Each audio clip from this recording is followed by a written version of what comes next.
Okie dokie.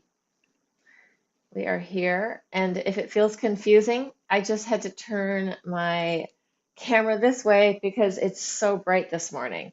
So we're facing a different direction. Um, Alrighty, let's start. So today somebody requested that we do core work. So what I'm going to do is core work, but I'm also going to really start to bring online and think about the central channel, right? So core work, what does it mean? Like this, is it abs? Is it our back? Is it our quadratus lumborum? Is it our psoas? It's all of it. And I also like to think of core work as being really related to breath support. Right? If we're breathing well, then our core is going to be engaging in a much healthier way. So let's start with breathing as we always do. Deep breath in, radiate out from the center, out from the core. And then exhale, soften and release. Let your arms drop down. Inhale, open, radiating out into the world. So if you think of this as the center, everything's radiating out. And then we're coming back down towards the earth. Inhale, open, radiating out, finding some inspiration up there in the cosmos, in the heavens, and then coming back down to earth on the exhale, really letting ourselves land. Again, inhale, reaching it up, getting very long, and exhaling.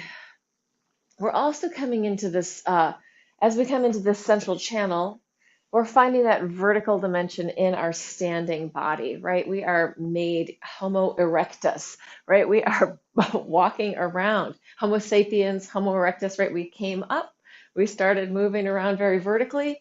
There we are.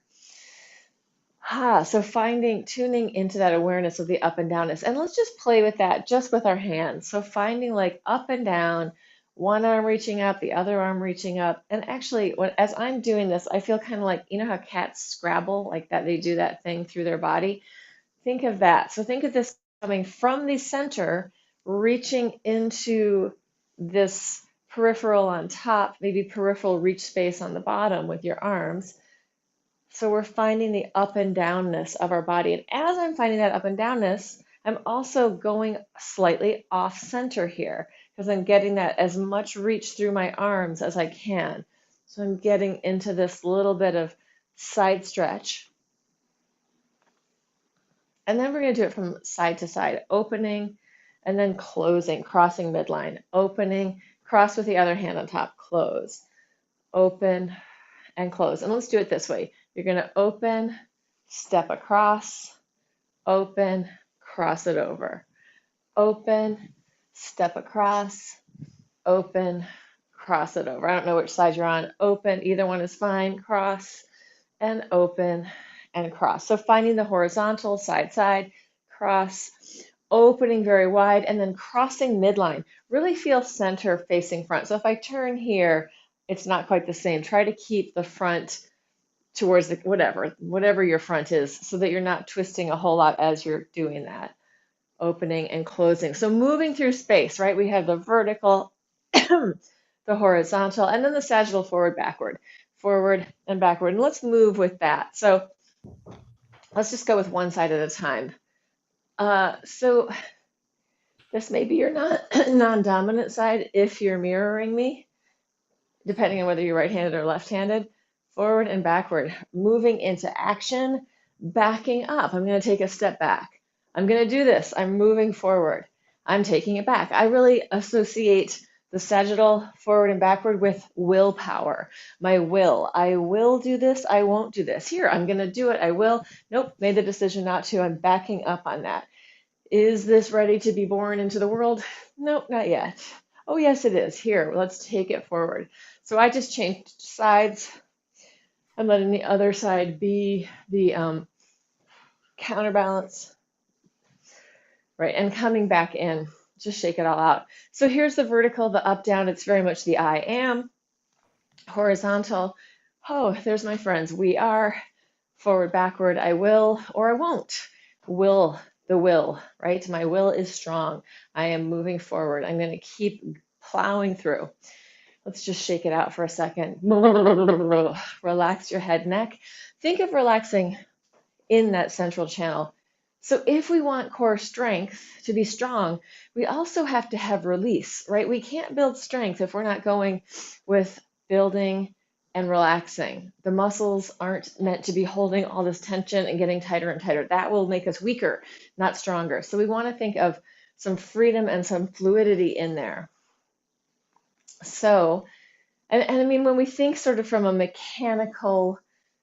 uh, a mechanical viewpoint of the body or a sort of objectified body, it's like we're doing these things, we're forcing it into stuff. Maybe thinking of like a present with and dynamic experience, like this biomorphic experience of being human. So letting that fluidity into the center, into the central channel, right? In our central channel, even in our spinal cord, is fluid. There's the cerebrospinal fluid. That is nourishing our nervous system. It's carrying away waste. It's also bolstering it. So it's like keeping it so if I bang my head around, I don't have an injury. My head doesn't bang against my brain because that cerebrospinal fluid is in there, keeping it safe, right?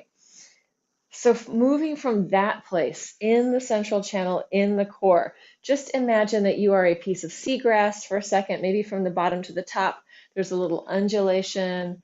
And if we think about really seagrasses, they're not just moving in linear patterns, right? Fluid does not move in a linear pattern.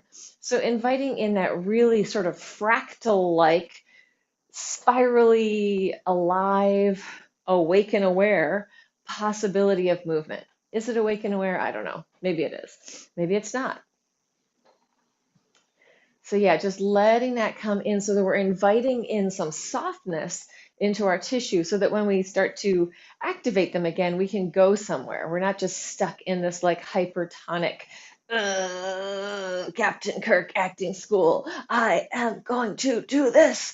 Too much tension, right? Let it go. Fluid and easy.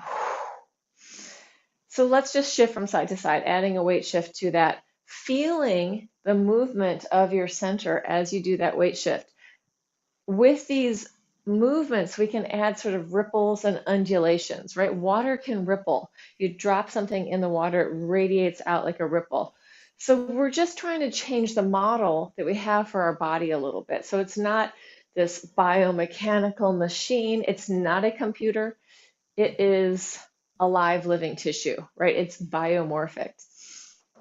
It's dynamic. And as long as we exist on the planet, we have one body. Let's give it a little shake.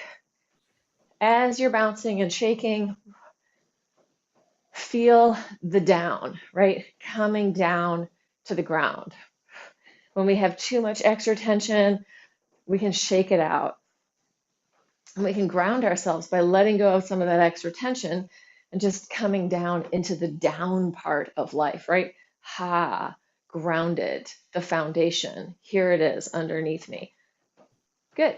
So let's move from that. Yeah, so all of this undulation, all of this fluidity in our body, if we don't do it with too much tension, like, I can undulate with tension, but I can also let it go and have this free flow. That is going to be healthy for my tissue and my fascia and my joints, right? It's adding movement and lubrication. If tension patterns are holding on in there, which is, being a person in the world, we're going to have tension patterns and they're going to be holding on. But sometimes we can notice them and go, oh, I can just let go of a little bit of that. Doesn't mean we have to drop the whole ball all at once, but maybe like becoming 5 to 10% easier.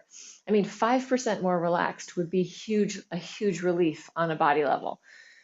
So maybe sometimes just thinking, can I let go just a little bit? One of my friends was saying, small bites out of big things. Take it, and that we don't have to build Rome in one day. We can do it in a long period of time. And not only that, it's going to keep changing as we build it, right? We're building this and then something breaks down over there and we shift it and change it. So we're these processes of continual change. Let's circle it all the way around. Head away from your tail. You can go slower than me. You can go faster than me. I'm just going to mute you, Susan.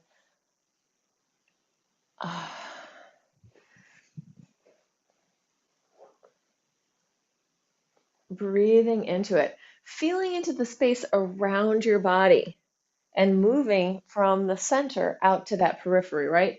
So anytime we're talking about core, if we take that to the other edge of core, it's the distal part, it's the edges, it's where our fingers and toes are, right? And all of this is going to always exist.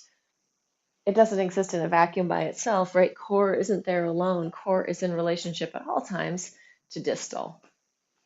Let's change legs and take it a little slower. So non-dominant leg comes in front, taking it to the side.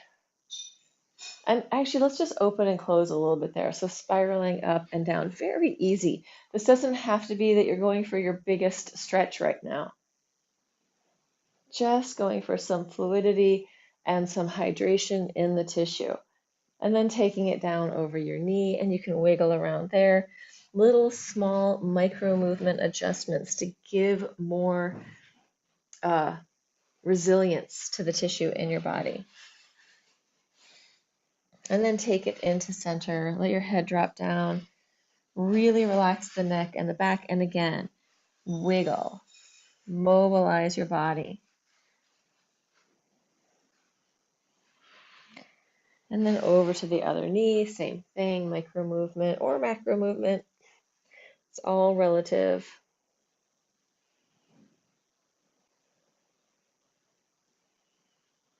And then taking it to the side. And from this side, again, the same thing, a little forward, a little bit of back. Coming down, opening up.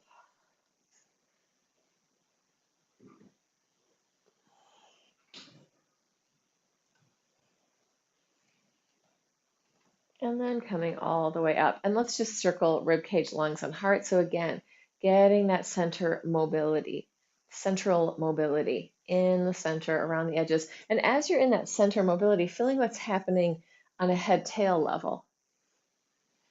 Change direction, other way.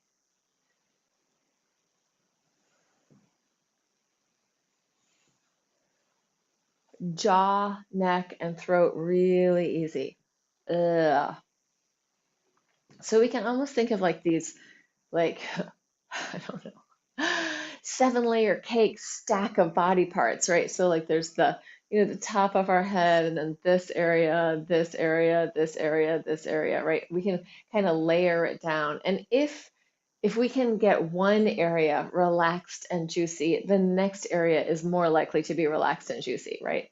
Letting the circles mobilize one way and then the other. Inner body getting softer, not getting harder. Especially as we get older, we don't need to get harder. We need to get softer. But we can be very strong and soft at the same time.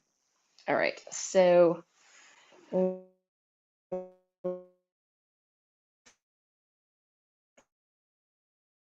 to some, oh, in this. So we're going to take the back of the hands towards each other, round the spine, take it over, and then a small curl here, just a little bit. Inhale, spiral open. Back of the hands towards each other.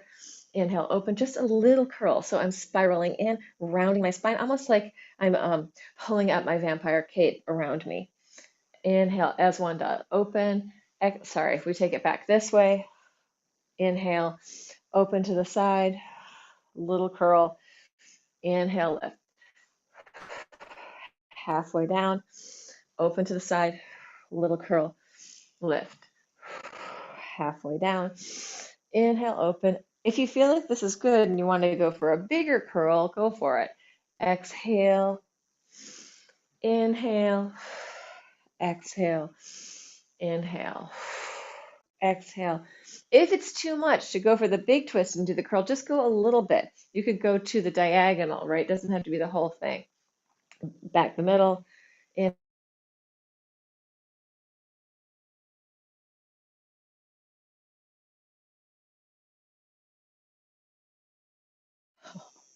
My Zoom just quit. Yeah, I'm just gonna start this whole thing again. What a pain in the butt. I wonder why it did that. Everything was going good. Yeah, so go ahead and have a moment of independent thought and stretching.